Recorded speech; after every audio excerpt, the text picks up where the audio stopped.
Hello everyone, welcome to नौकरी की बात बाय पीवी सर। स्वागत है आप सभी का हमारे यूट्यूब चैनल पर। और आज का जो नोटिफिकेशन आया है वो है राजस्थान लोक सेवा आयोग की ओर से। राजस्थान लोक सेवा आयोग ने हाल ही में एक नोटिफिकेशन जारी किया है 28 जून 2023 को। इसके अंतर्गत यहाँ पर राजस्थान एडमिनिस्ट्रेटिव सर्विस और Rajasthan taxation services that is RAS and RTS के तहत टोटल 905 वैकेंसीज निकाली गई हैं। इन 905 वैकेंसीज को दो कैटेगरीज में रखा गया है, जो कि राज्य सेवा के अंतर्गत 424 पद हैं और साथ ही साथ अधीनस्थ सेवाओं के लिए 481 पद रखे गए हैं। तो इसके बारे में पूरी डिटेल आपको बताएंगे, वीडियो में अंत तक बने रहें। और साथ ही साथ अगर आपको ये जानकारी अच्छी लगती है तो सब्सक्राइब करना मत भूलिएगा, क्योंकि ऐसी जानकारियाँ आपको समय समय पर मिलती रहती हैं। वीडियो पसंद आए तो लाइक कीजिए और साथ ही साथ शेयर कर दीजिए ताकि और भी ज़रूरतमंदों तक ये पहुंच सके। आइए वीडियो में आगे बढ़ते हैं। तो सबसे पहले ये जो नोटिफिकेशन है राजस्थान पीएससी की ओर से है, दो संवर्ग में यहाँ पर निकाली गई है वैकेंसी। पहला संवर्ग जो है वो राज्य सेवा जो कि स्टेट सर्विसेज के लिए है, और दूसरा है अधीनस्थ सेवाओं के लिए जो कि सबऑर्डिनेट सर्विसेज के लिए है। यहाँ पर अगर बात की जाती है कि जो राज्य सेवाएं हैं, यहाँ पर टोटल 424 पद हैं। तो इनका डिपार्टमेंट के बारे में थोड़ा सा देख लेते हैं, कहाँ पर कितने पद स्वीकृत किए गए हैं। तो जैसा कि आप लोग देख पा रहे होंगे, यहाँ पर अलग अलग विभाग हैं, जैसे कि राजस्थान प्रशासनिक सेवा है। राजस्थान प्रशासनिक सेवा में टोटल 67 पोस्ट रखे गए हैं। यहाँ पर जो वेतनमान रहेगा लेवल 14 का रहेगा। इसके अलावा राजस्थान पुलिस सेवा है, राजस्थान लेखा सेवा, राजस्थान सहकारी सेवा, राजस्थान नियोजन सेवा, राजस्थान कारागार सेवा, और इस तरह से हर एक डिपार्टमेंट लगभग 21 डिपार्टमेंट में ये पद स्वीकृत किए गए हैं। इसके अलावा अगर हम अधीनस्थ सेवाओं की बात की जाए, जिसमें टोटल 481 पद स्वीकृत किए गए हैं, तो इसमें भी अलग अलग डिपार्टमेंट्स में पोस्ट को स्वीकृत किया गया, जैसे कि राजस्थान देवस्थान अधीनस्थ सेवा हो गया, राजस्थान सहकारिता सेवा है, राजस्थान सहकारिता अधीनस्थ सेवा जो कि टीएसपी के अंतर्गत आता है।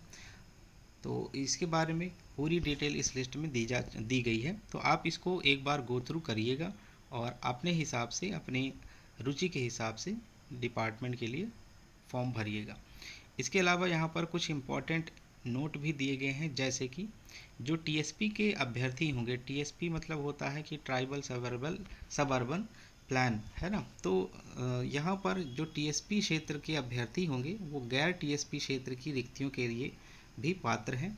परंतु यहाँ पर एक और बात मेंशन की गई है कि जो टीएसपी क्षेत्र के पदों के विरुद्ध केवल राजस्थान राज्य के टीएसपी क्षेत्र के अभ्यर्थी ही आवेदन कर सकते हैं। अन्य क्षेत्र के अभ्यर्थी अगर यहाँ पर आवेदन करेंगे तो अमान्य कर दिया जाएगा।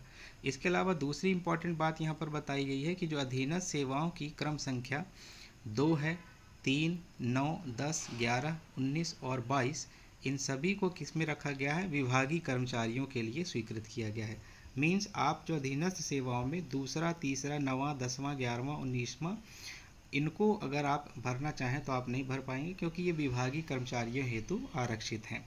अतः इन आरक्षित पदों हेतु संबंधित विभाग में जो कार्यरत हैं वही लोग इसके लिए अप्लाई कर सकते हैं। दूसरा यहाँ पर कुछ इम्पोर्टेंट चीज़ बताई गई है अराजपत्रित कर्मचारियों हेतु आरक्षित पदों के संबंध में। जैसा राज्य सेवा में अराजपत्रित कर्मचारियों के लिए आरक्षित पदों हेतु राजस्थान सरकार, राजस्थान की पंचायत समितियों, जिला परिषदों के कर्मचारी ही पात्र होंगे। इसके अलावा कुछ और इम्पोर्टेंट इन्फॉर्मेशन है, जैसे कि हम बात करते हैं इसके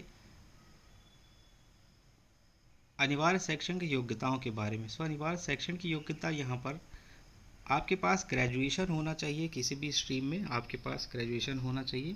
बस थोड़ा सा यहाँ पर मेंशन ये किया गया है कि अगर आप अंतिम वर्ष की परीक्षा में सम्मिलित हो रहे हैं, है ना, या फिर सेमेस्टर वाइज है, तो आपने 5th या 6th सेमेस्टर दिया है, तो 6th सेमेस्टर दिया है तो आप अपीयर हो सकते हैं।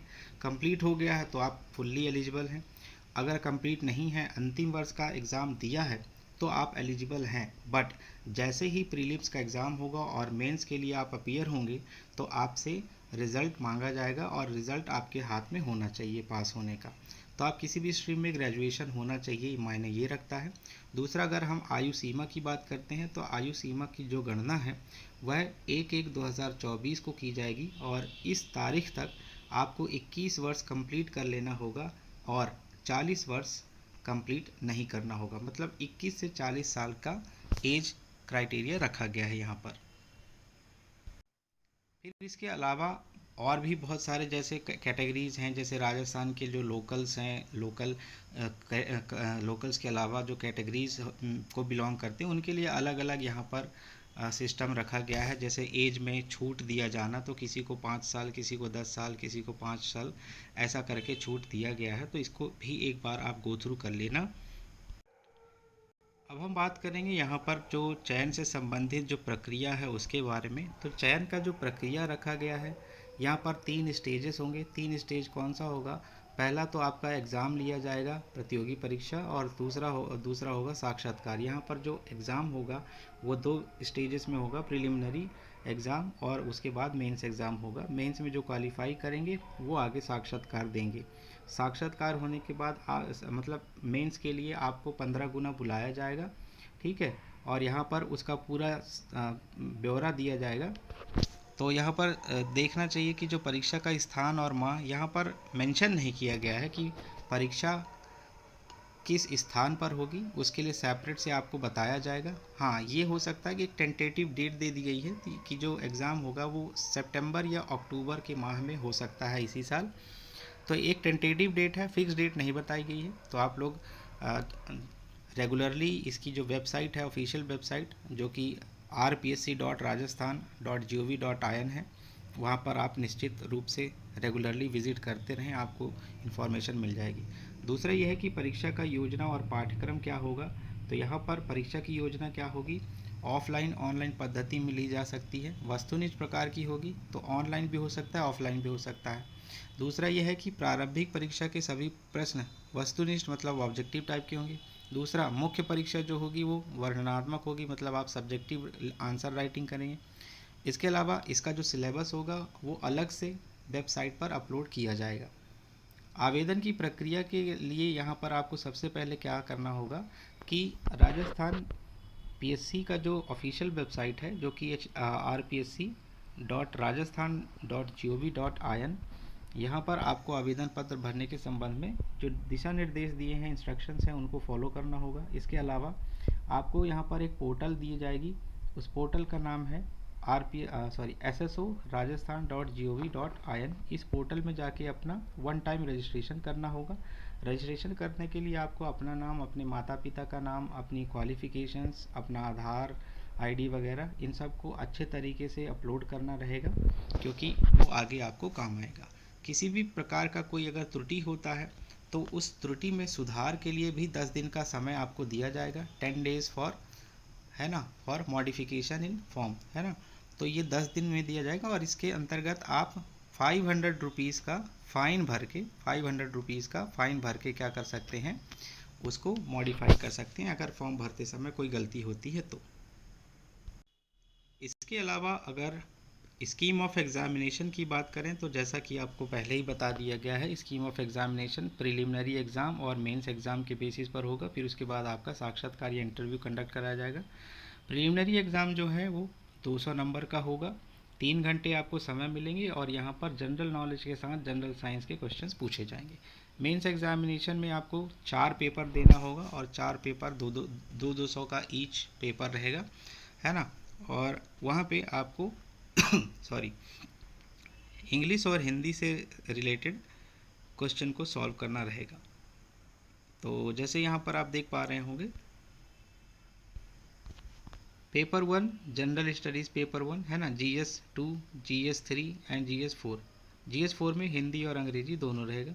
हर एक में आपको 200 मैक्सिमम मार्क्स रखा जाएगा और यहाँ पर आपको पास करने के लिए इसका एक एग्रीगेट बनाया जाएगा, जिसमें आपको कम से कम 10% या 15% मार्क्स कैरी करना होगा। तो 10 से 15% मार्क्स आपको लाना होगा एक एग्रीगेट तौर पर, तभी आप क्वालिफाई कर पाएंगे इसके लिए। तो आशा करते हैं आपको जानकारी अच्छी लगी होगी। अगर वीडियो पसंद आया, जानकारी अच्छी लगी हो तो लाइक करना मत भूलिएगा और ऐसे ही जानकारी के लिए बने रहें हमारे साथ। तो चैनल को सब्सक्राइब भी करिए ताकि ऐसे इन्फॉर्मेशन आपको निश्चित रूप से मिलते रहे। धन्यवाद आप सभी का। Take care.